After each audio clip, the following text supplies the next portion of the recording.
अम पत निमन बह बेटा यह जन एक्सरसाइज 12.2 यानी अम पत निमन बह एक्सरसाइज 12.2 तो तमिक निमन बह बेटा क्वेश्चन नंबर 1 अमे ब्रो मे तह सत कोर्मुत अमे एक्सरसाइज क्वेश्चन नंबर 1 यानी क्वेश्चन नंबर 2 युस जन बेटा सह मे तह सत डिस्कस कोर्मुत तो युस जन अम पत क्वेश्चन सह बेटा क्वेश्चन नंबर 1 यानी exercise 12.2 question number 1 question number 1 क्या बेटा वनान क्वेश्चन नंबर 1 बेटा वनान a park is in the shape of a quadrilateral ABCD यानी अख पार्क सह in the shape of quadrilateral means बेटा having 4 sides has angle C is equal to 90 degree यानी युस जन बेटा angle C that is equal to 90 degree यानी यह right angle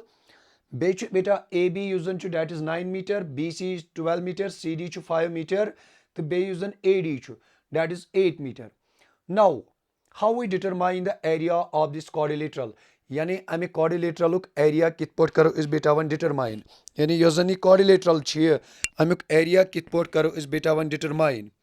यानी वन बना क्वेश्चन अस कित पोट करो अमे quadrilateral एरिया बेटा चूंकि अगर तुम वो ये quadrilateral खतर मे बेटा तुम फार्मूला वन कह सिंपली पढ़ान यानी area of A triangle with the help of बेटा हीरानस फार्मूला तो हीरानस फार्मूला मे वन तुम यानी अगर अख ट्रायंगल तमिक त्रेनवे साइड्स आसान बेटा गिवन तो युस जन अमुक एरिया सह कड़ान बेटा यानी with the help of Heron's formula so Heron's formula क्या यानी square root S into S minus A into S minus B into S minus C हाँ बेटा यानी मे वोनमुत तुम यानी यह हसा हीरानस फार्मूला तो अमे जरिए कड़ान एरिया ऑफ ट्रायंगल तो एस क्या रिप्रेजेंट कर एस रिप्रेजेंट कर सेमी पेरीमीटर तो यम जन ABC सॉरी डी बेटा कह तिक ट्रायंगल 3 साइड्स तो यम हसा रिप्रेजेंट कर यानी ट्रायंगल साइड वो मे क्या कर बेटा ये मे कोर यह डायगनल BD जॉइन ये सात मे डायगनल BD कोर जॉइन यह बेटा एक्चुअलस मज गिवन कह यानी यह गिवन ये बेटा कह मे क्या कर डायगन युस जन डायगनल BD अम बना quadrilateral 2 ट्रायंगल यानी अख बनावन ट्रायंगल BCD बे बनावन ट्रायंगल ABD बेटा युस जन अमिक quadrilateral एरिया यानी एरिया कत बराबर यह तेल बराबर एरिया ऑफ ट्रायंगल BCD तो area of triangle ABD use जन मे ये बेटा लिख वन मसल तुह यह बूजमुत कि यह मे तह सत कोर्मुत डिस्कस अगर जन अख राइट ट्रायंगल आसि तो अमुक एरिया कड़ान बेटा half into base into height यानी हेको हीरानस फार्मूला बेटा कर मगर युस जन यह थर्ड साइड अम ट्रायंगल BCD यह मे बेटा गिवन कह हालांकि बह हेकन यह कड़ित मगर बह क्या कर बह कर यानी हीरानस फार्मूला युस जन यानी सह बेटा लॉन्ग प्रोसीजर सह अमे खोत गस मे सिंपल ये फार्मूला कर यह फार्मूला गस क्या यह राइट एंगल ट्रायंगल तिकाज यह गिवन मे युस जन एंगल C बेटा it is 90 degree now how we determine the area of triangle BCD yani first of all we take the triangle BCD and we know the area of a right angle triangle that is equal to half into base into height yani metlukti as an area of triangle BCD it is right angle triangle so go half into base into height half likhum beta ithe pot base name BC that is 12 the height name CD that is 5 ye korum beta simplify yani 2 1s are 2 6 are that is 12 पत quorum 6 into 5 it becomes बेटा 30 metre square यानी use जन यह triangle यानी use जन triangle BCD बेटा use जन अमुक एरिया यह एरिया कूता गो मे गेट यह हसा द्राव 30 metre square now we will find the area of triangle ABD यानी अम पत क्या करो इस बेटा अम पत करो इस करो area of triangle ABD यानी बेटा इस क्या करो इस करो area of triangle ABD मगर मसल चीज अगर बह कर half into base into height यानी यह जन ट्रायंगल ABD बेटा it is not right angle triangle तमे मूजूब कर बह यह फार्मूला अत मज कह कस फार्मूला यानी half into base into height कर बह बेटा कह बह क्या कर हीरानस फार्मूला मगर अतन क्वेश्चन ये सपदान कि तुम करो क्वेश्चन सर यह जन triangle it is not right angle triangle तेल कित पट करो थर्ड साइड यानी गेट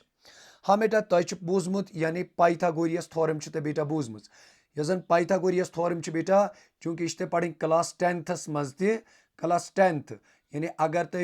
एक्सरसाइज 6 चैप्टर 6 तथि एक्सरसाइज 6.5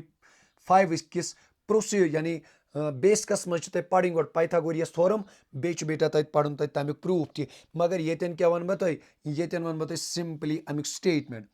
यह ये पाइथागोरियस थ्योरम क्या कर स्टेट यह दपान अगर जन अख राइट एंगल ट्रायंगल निमोन यानी बेटा मे नी येन right angle triangle ABC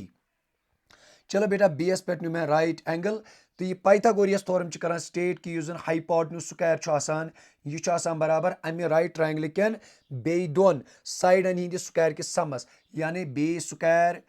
plus altitude square यानी ये अगर बह निमन हाइपोटेन्यूज निमन बेटा AC स्क्वायर बेस हाइपोटेन्यूज बेटा AC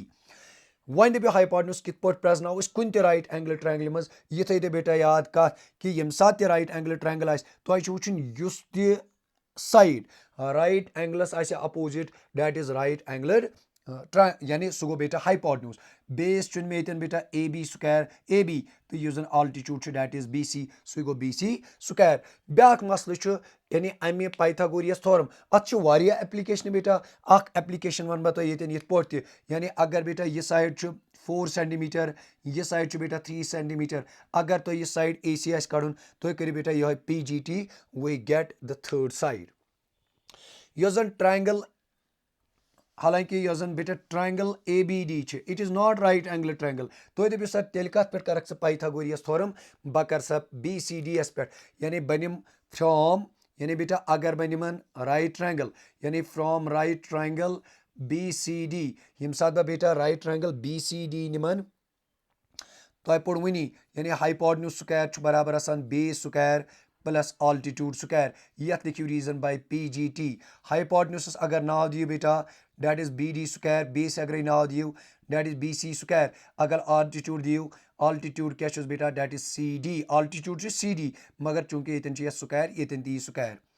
सो गो बेटा BD यह अननोन युस जन BC it is 12 square plus 5 square यम साथ सिंपलीफाई करो यह बन 144 प्लस 25 यह कित पे बन 12 कर 2 लट मल्टीप्लाई इट बिकम्स 144 5 कर 2 लट मल्टीप्लाई यह बन 25 सो बन बेटा 169 यानी युस जन BD स्क्वायर BD स्क्वायर कोत द्रा मे यह द्रा 169 सो गो बेटा यम साथ स्क्वायर रूट दोनों साइडो नीयू ये स्क्वायर रूट दोनों साइडो बेटा नीयू स्क्वायर थ्रू रूट गि कैंसल यानी स्क्वायर थ्रू रूट बेटा ये कैंसल यह क्या बन यह बन 169 सो कोत नी 13 सेंटीमीटर यानी युस जन साइड BD यह कोत नी 13 सेंटीमीटर मे क्या पे स्क्वायर रूट नुन चूंकि मे BD स्क्वायर जरूरत कह मे बेटा ये BD जरूरत हालांकि तुम वन सर ये प्लस माइनस तम सात बेटा यानी 10th मज गो तब पढ़न चैप्टर नंबर 4 मज क्वाड्रेटिक इक्वेशन तम सात क्वाड्रेटिक इक्वेशन सॉल्व करो तब वो तुम यानी प्लस माइनस बेटा यवान मगर माइनस दियो मे अमि मूजूब कह तिकाज युस साइड हमेशा ट्रायंगल पॉजिटिव अमि पत क्या कर बेटा कम अमि पत हेक बह वन ईजिली यानी यह जन ट्रायंगल ABD अमुक एरिया हेकोन बेटा वन ईजिली डिटरमाइन कर सो कित पे हेकन बह डिटरमाइन कर यानी with the help of Heron's formula यानी अमि पत क्या कर बह बनिम तेल फॉर ट्रायंगल ABD हाँ बेटा यानी अमि पत निमन बह ट्रायंगल ABD चलो A निमन में बेटा 13 सेंटीमीटर ये पे B के निमन बेटा 8 मीटर ये पे बेटा C के निमन 9 मीटर यानी दुत मे AS बेटा वैल्यू BS वैल्यू बे कर तुम CS वैल्यू गोडनुक चीज कड़ बेटा S चूंकि तत पे गोडनथ जरूरत में S हीरोनस फार्मूला मज यह गो A plus B plus C upon 2 सो नी बेटा 13 AS दिमो वैल्यू BS दिमो वैल्यू CS दिमो वैल्यू वैल्यू तुम बेटा अमे हूर वुचान यह कोत सम कर 30 अपॉन 2 सो नी बेटा 15 मीटर यानी युस जन S माने गो सेमी पेरीमीटर युस जन बेटा यह सेमी पेरीमीटर कोत द्रा मे बेटा यानी यह सेमी पेरीमीटर द्रा बेटा 15 मीटर अमि पत क्या कर बह कर तेल एरिया ऑफ ट्रायंगल ABD हाँ बेटा यम साथ बह एरिया ऑफ ट्रायंगल ABD कड़ यानी with the help of Heron's formula S into S minus A